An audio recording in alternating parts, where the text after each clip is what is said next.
बिस्मिल्लाहिर्रहमानिर्रहीम, अस्सलाम वालेकुम नाज़रीन। आप यूट्यूब चैनल देख रहे हैं, मैं इमरान खान हूँ। पाकिस्तान में बहुत सारे लोग बगलें बजा रहे हैं, बहुत खुश हैं। उनको लगता है कि अमेरिका पाकिस्तान पे पाबंदियाँ लगाने जा रहा है तो इमरान खान साहब की हुकूमत को, रियासत पाकिस्तान को गालियाँ देने का वक्त है। इनको गालियाँ दी जाएँ, इनको जलील किया जाए, इनको रुसवा किया जाए।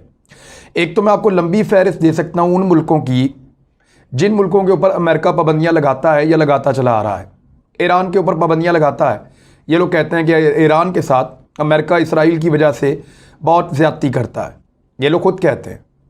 फिर अमेरिका जो है वो बहुत सारे और मुल्कों पे, अभी रशिया पे उसने हालिया पाबंदियाँ लगाई हैं चंद दिन पहले, और जिस पे चाइना ने ये स्टेटमेंट जारी किया है कि वो इनको मुस्तरद करता है, क्योंकि रूस के ऊपर जो पाबंदियाँ लगाने का अमेरिका का है उसको चाइना ने गुंडागर्दी करार दिया है। थोड़ा अरसा पहले चाइना पे अमेरिका ने पाबंदियाँ लगाई थी, तब रशिया ने भी ऐसा स्टेटमेंट दिया था। तो दुनिया के मुल्क अब जाग रहे हैं। अमेरिका ने बहुत सारे मुल्कों पे पाबंदियां लगाई, वो अपने फ़ायदे और नुकसान के लिए पाबंदियां लगाता है। इससे उन मुल्कों की कारकर्दगी का क्या लेना देना। हुआ क्या वहाँ पे अमेरिकी सेनेट में, वो मैं आपको बताता हूँ। 22 अमेरिकी सेनेटर्स हैं, उन्होंने सेनेट में एक बिल पेश किया जिसमें काबुल के जवाल से पहले और बाद में वादी पंजशेर में तालिबान के हमले में पाकिस्तान के मुबैना किरदार का जायज़ा लेने का मुतालबा किया गया। 3 संगीन एलिगेशंस पाकिस्तान के ऊपर लगाए गए हैं इन सेनेटर्स की जानिब से, और वो ये कहते हैं कि पाकिस्तान से बदला लिया जाए, इन पे पाबंदियां लगाई जाए, जायज़ा लिया जाए पाकिस्तान ने किया क्या है। तो जो 3 इल्ज़ामात हैं मैं तीनों आपको बताता हूं। पहला इल्ज़ाम जो पाकिस्तान के ऊपर अमेरिकी सेनेटर्स लगा रहे हैं वो कौन सा है। पहला इल्ज़ाम यह है कि 20 साल तक जब अमेरिका अफगानिस्तान में रहा तो पाकिस्तान तालिबान की हमायत करता रहा, और पाकिस्तान ने तालिबान की ऐसी हमायत की जो बेमिसाल है, पाकिस्तान उनको पनाहगाहें देता रहा। यह पहला इल्ज़ाम है अमेरिकी सेनेटर्स का पाकिस्तान के ऊपर। दूसरा इल्ज़ाम 15 अगस्त में काबुल पर जो कब्जा हुआ उसमें पाकिस्तान का क्या किरदार था, 2 इल्ज़ाम हो गए। तीसरा इल्ज़ाम वादी पंजशेर पर हमला जब किया तालिबान ने तो उसमें उसको फतह करने में पाकिस्तान का क्या किरदार था। इन तीनों इल्ज़ामात में भारतीय मीडिया का प्रोपेगेंडा बड़ा शानदार है। ऐसा लगता है कि ये सेनेटर्स भारतीय मीडिया से मुतासिर हैं, या जो झूठी खबरें पाकिस्तान के खिलाफ फैलाई जाती रहीं ये उनकी बिना के ऊपर ये इल्ज़ामात लगा रहे हैं।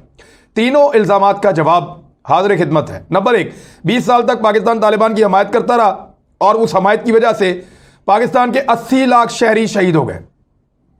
यानी अगर हम तालिबान के साथ खड़े थे तो पाकिस्तान में अटैक कौन कर रहा था? पाकिस्तानी फोर्सेस भी तो लड़ रही थी ना, और पाकिस्तानी फोर्सेस ने तालिबान के साथ एक लंबी लड़ाई लड़ी है। वो तालिबान जिनको भारत सपोर्ट करता था, वो तालिबान जिनको अमेरिका सपोर्ट करता था, वो तालिबान जिनको एजेंसियां सपोर्ट करती थी और कहा जाता था कि पाकिस्तान के अंदर जाके अटैक करो, तो उन्होंने पाकिस्तान में बहुत सारे अटैक किए। और कुछ तालिबान के साथ पाकिस्तान मुज़ाकरात भी करता रहा है। पाकिस्तान ने TTP के साथ भी मुज़ाकरात के कई दौर किए, उनके साथ मुआहदे भी किए, और पाकिस्तान ने अफगान तालिबान जो हैं उनके साथ भी बहुत दफ़ा बातचीत की। और इन्हीं अफगान तालिबान के साथ बातचीत करना अगर गुनाह कबीरा है या एक बहुत बड़ा जुर्म है, तो फिर अमेरिका इन्हीं तालिबान से बातचीत करने के बाद अपना इनखला मुकम्मल कर पाया है। उन्होंने जो डील की दोहा के अंदर वो इन्हीं तालिबान के साथ की जिनके साथ ताल्लुकात का वो पाकिस्तान के ऊपर इल्ज़ाम लगा रहा था, और उन्हीं ताल्लुकात का अमेरिका फ़ायदा भी उठा रहा था। तो पाकिस्तान ने किसी को पनाह नहीं दी, बल्कि पाकिस्तान ने इस लड़ाई के अंदर 70 से 80 हज़ार जानें गंवाई हैं, और उसके लिए जिम्मेदार अमेरिका और उसके इत्तेहादी हैं जो आकर अफगानिस्तान में बैठे। तो नंबर 1, 20 साल तक तो पाकिस्तान को खुद मार पड़ रही थी, तो पाकिस्तान कहां खड़ा था तालिबान के साथ। दूसरा जो उनका एलिगेशन है कि 15 अगस्त में काबुल पर कब्जा। 15 अगस्त में काबुल पर कब्जा इसलिए होता है कि अमेरिका का तैयार करदा पपेट अशरफ गनी वो एकदम उस मुल्क को छोड़कर पैसे लेकर भाग जाता है मुबैना तौर पर। अशरफ गनी भाग गया, उसके साथी भाग गए, हुकूमत खाली हो गई, कोई सरबराह मौजूद नहीं था। नंबर 1 वजह यह थी। अब अशरफ गनी को पाकिस्तान ने तो नहीं भगाया, अशरफ गनी को तो तालिबान से लड़ाई नहीं, वो तालिबान ने भी नहीं भगाया। अशरफ गनी को क्या अमेरिका ने भगाया, या अशरफ गनी खुद भाग गया? ये तो अमेरिका की गलती है। वो खुद अपनी सफ़ों में तलाश करे कि उनका एक काबिल एतबार, काबिल एतमाद आदमी जिससे जो बाइडन दिन रात बातें करता था वो क्यों भाग गया, और दिन के उजाले में भाग गया। रात के अंधेरे में भागने वाले तो बहुत सुने थे, वो दिन के उजाले में भाग गया पैसा लेके मुबैना तौर पे। तीसरा इल्ज़ाम जो पाकिस्तान पे लगा वो वादी पंजशेर पर हमले का मामला था। यानी वो ये कहते हैं कि वादी पंजशेर वाहिद जगह थी जहां पे तालिबान को मुज़ाहमत मिल रही थी। अमेरिका और इंडिया को यह लगता था कि यहां से तालिबान की शिकस्त का आगाज होगा और अफगानिस्तान में दोबारा वो अपनी मर्जी की हुकूमत बना पाएंगे।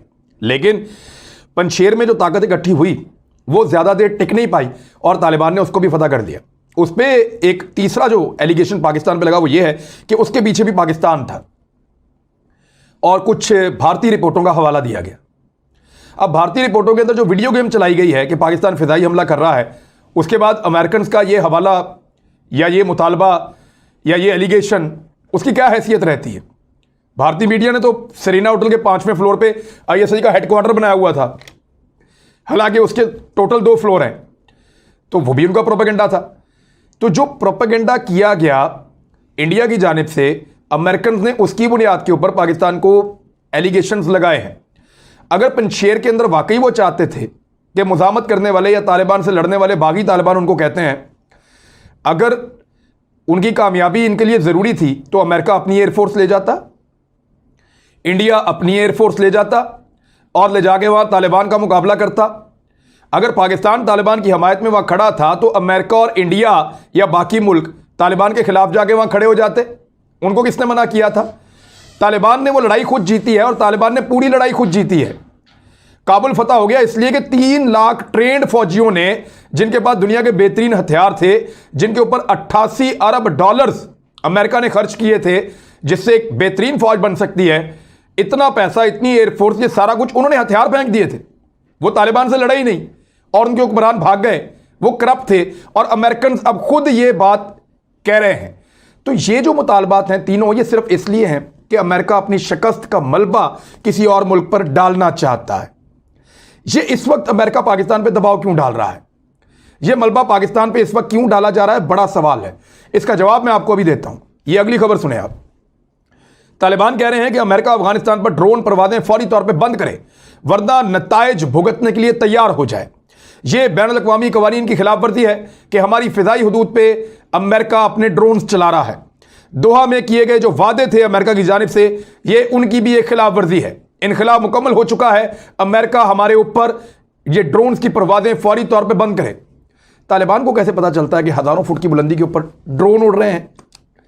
वो तो टेक्नोलॉजी नहीं है, वो तो देख भी नहीं सकते।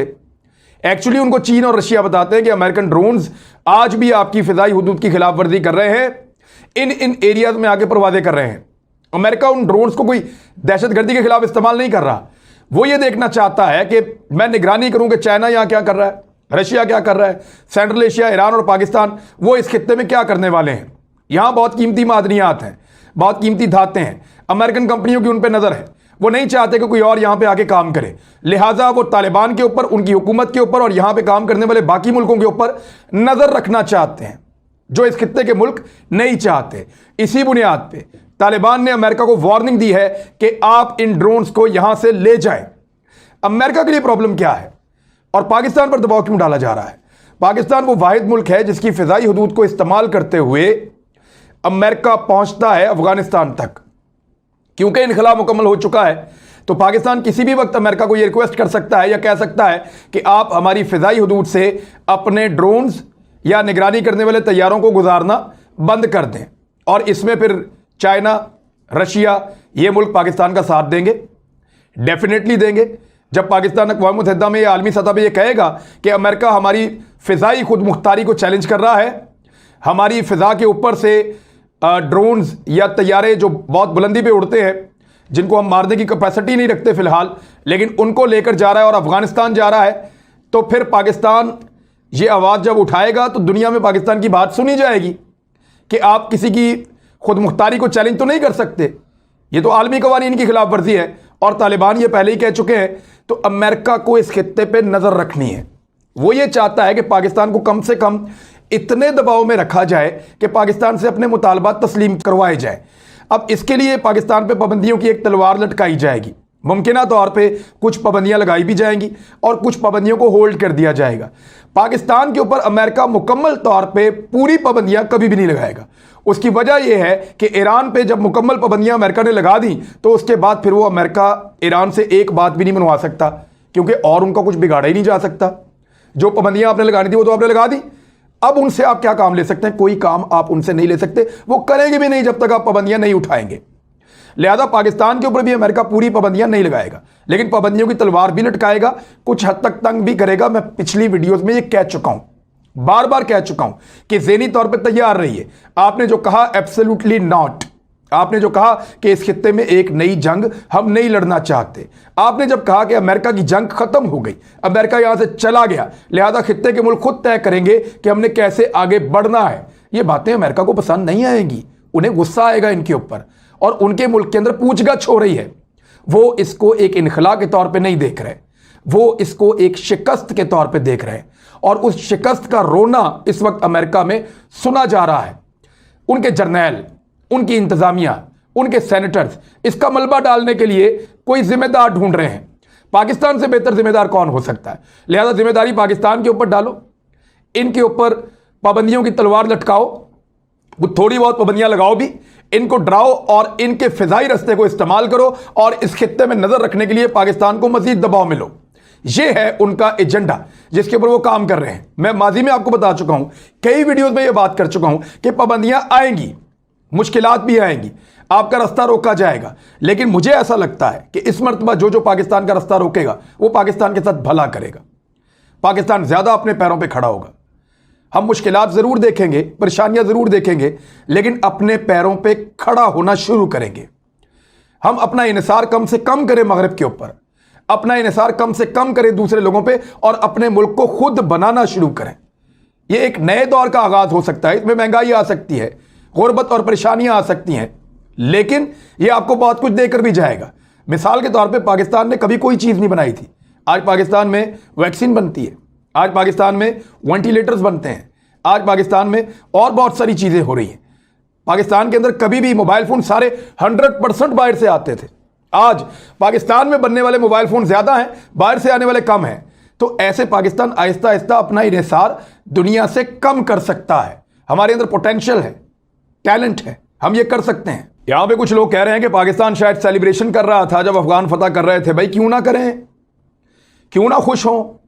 गैर मुल्की फ़ौजें, गैर इस्लामी फ़ौजें मुसलमानों का 20 साल तक कत्लेआम करने के बाद इस खित्ते को छोड़कर जा रही हैं, क्यों ना लोग खुश हों।